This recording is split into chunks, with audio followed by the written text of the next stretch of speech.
नमस्कार मित्रांनो, तुमचं आमच्या सांची नाचणकर या यूट्यूब चॅनलवर सहर्ष स्वागत आहे। आता आपण चाललो आहोत माणागाव। हे भारतातील प्रथम गाव असं ओळखलं गेलेलं आहे। हे उत्तराखंडमध्ये वसलं आहे। आता आपण माणागावमध्ये एंटर केलेलं आहे आणि आता आपण थोडं पुढे जाऊन बघूया पार्किंगसाठी काय सोय मिळते का, कारण आता खूप गर्दी असल्यामुळे पार्किंगची व्यवस्था कमी आहे। आणि आमच्यासोबतच राहा आणि व्हिडिओ शेवटपर्यंत बघा। माणागावची माहिती तर आम्ही तुम्हाला सांगूच, पण त्यामध्ये काही रहस्य आहेत ते सुद्धा तुम्हाला समजेल। तर आणि हे सगळं बघण्यासाठी तुम्हाला हा व्हिडिओ शेवटपर्यंत नक्की बघावा लागेल। हे सुंदर गाव, सुंदर माणागाव भारताचं शेवटचं गाव म्हणून प्रसिद्ध झालं होतं, पण आता काही वर्षापूर्वी हे भारताचं प्रथम गाव म्हणून प्रसिद्ध झालं आहे, अशी त्याला मान्यता प्राप्त झाली। माणागावमधील या लोकांची वस्ती फक्त 6 महिन्यापुरतीच असते, कारण बदलत्या क्लायमेटनुसार त्यांना तिथून आपल्या घरी परत जावं लागतं। या 6 महिन्यांच्या काळामध्ये म्हणजे जेवढा वेळ ते इथे राहतात ते त्यांचा उदरनिर्वाह त्यांनी विणलेल्या वस्तू तुम्ही बघतच असाल। आता स्वेटर, मफलर, जॅकेट्स, कानटोप्या हे त्यांनी स्वतः विणलेले आहे, स्वतःच्या हाताने विणलेले आहेत आणि ते विकून ते त्यांचा इथे उदरनिर्वाह चालवतात। तसंच तुम्ही पाहत आहात की त्यांची ही जी घरे आहेत ही त्यांनी स्वतः बांधलेली आहेत। तसेच त्याच्यावरती जे चित्र काढलेले आहेत, जे कलर केलेले आहेत हे त्यांनी स्वतः केलेले आहे, स्वतः पेंट केलेले आहे आणि स्वतःच्या हाताने बनवलेले आहेत। तुम्हाला मगाशी सांगायचं राहूनच गेलं, माणागाव हे 3200 मीटर म्हणजे 10,500 फीटवर बसलेलं आहे आणि हे इंडिया तिबेट या बॉर्डरपासून 26 किलोमीटर अंतरावर आहे। आता आपण चाललो आहोत गणेश गुफा आणि व्यास गुफा हे 2 स्पॉट पाहण्यासाठी।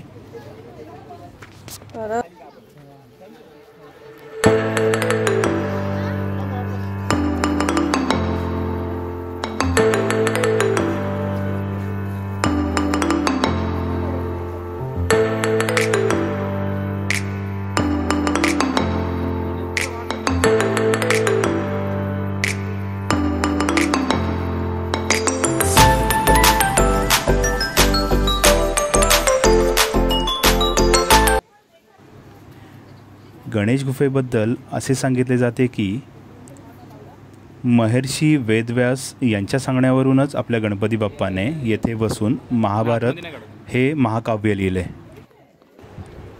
इथे व्हिडिओ शूटिंग करण्यास परवानगी नसल्यामुळे आम्ही गुहेच्या आतील भाग कॅप्चर करू शकलो नाही।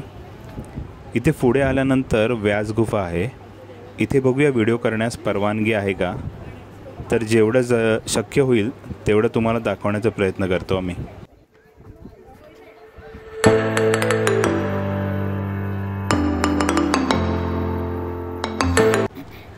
आता आपण व्यास गुफेकडे पोहोचत आहोत, पण त्याआधी भारतातील पहिलं चहाचं दुकान आपल्याला पाहायला मिळतंय।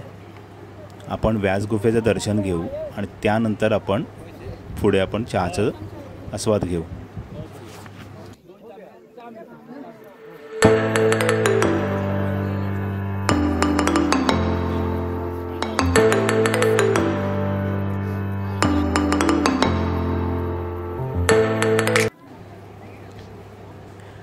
तर व्यास गुफेबद्दल सांगितले जाते की महर्षी वेदव्यास यांनी येथे वेद, पुराण, महाभारताची रचना केली आणि भगवान गणेशांनी ते लिहिले।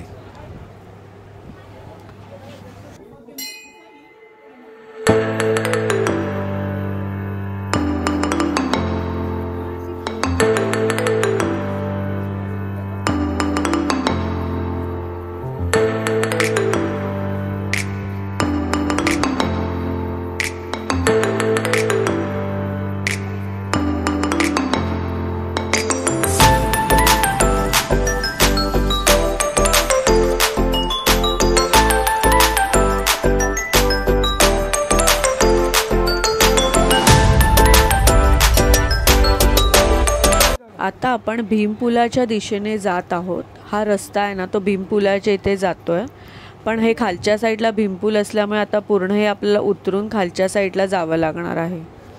हेलो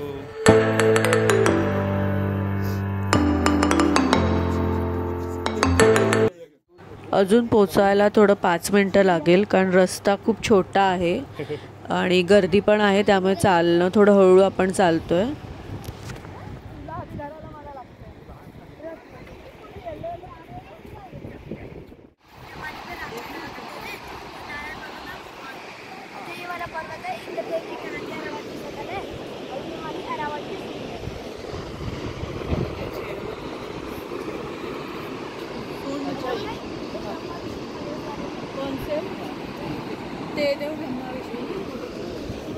ते 3 पर्वत.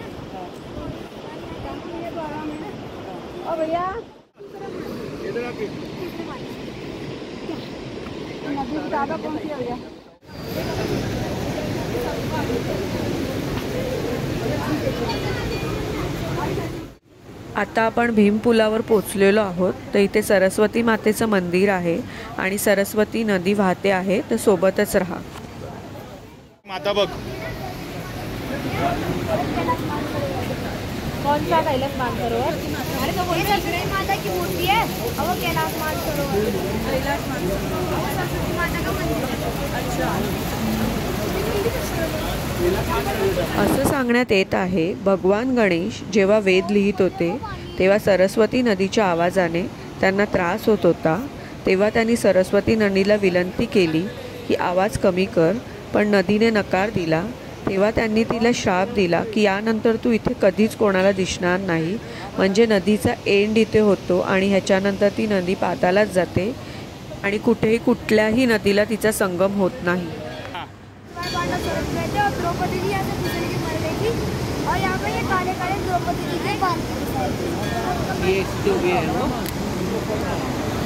टिबेट और में टिबेट और से वो रास्ता दिख रहा है ना, चाइना बॉर्डर जाने का रास्ता है. चाइना बॉर्डर यहाँ से 60 किलोमीटर तो अच्छा रास्ता चाइना बॉर्डर आपको जाने नहीं देते हैं.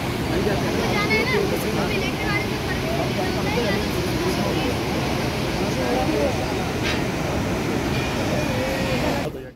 आम्ही तुम्हाला व्हिडिओच्या स्टार्टिंगला बोललेलो की हा व्हिडिओ शेवटपर्यंत बघा. त्याचं कारण हेच आहे, हेच सरस्वती मातेचं देऊळ. हे भारतातील असं एकमेव सरस्वती मातेचं देऊळ आहे जे मानागावमध्ये वसलेलं आहे भीमपुलावर.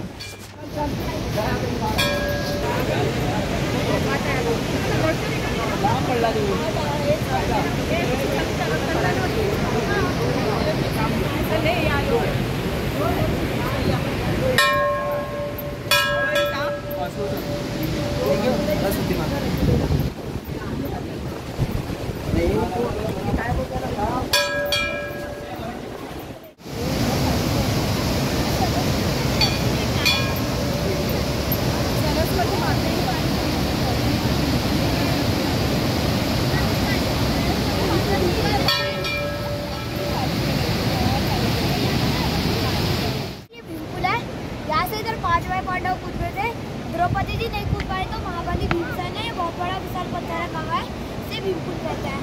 और आप किले निशान देख रहे हो, ये भीम जी के हाथ के निशान है और ये वाला भीम जी का पैर का निशान है. आपको लग नहीं रहा है ना, तो वहाँ पे जाओ.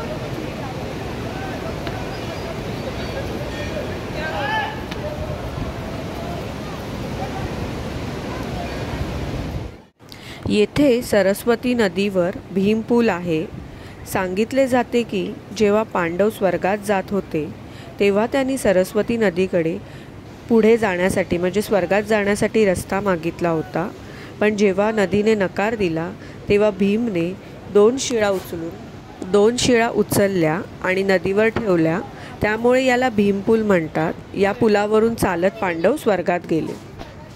शिळा बघतायत ना, इथे भीमाच्या बोटाचे निशाण अजूनही पूर्णपणे क्लिअर दिसत आहेत.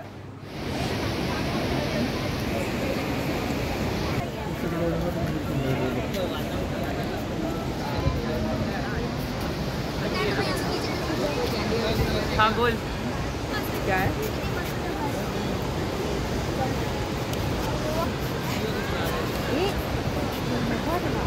मजा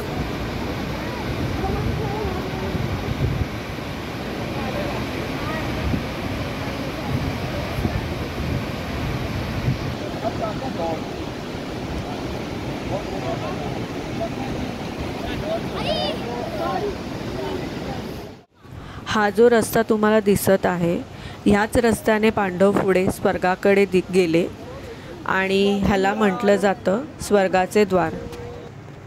आम्ही भीमपुलाकडे जात असताना आम्हाला हा छोटासा गाईड भेटला आणि त्यांनी आम्हाला इतकी सुंदर माहिती दिली, सगळ्या ठिकाणी खूप चांगली इन्फॉर्मेशन दिली.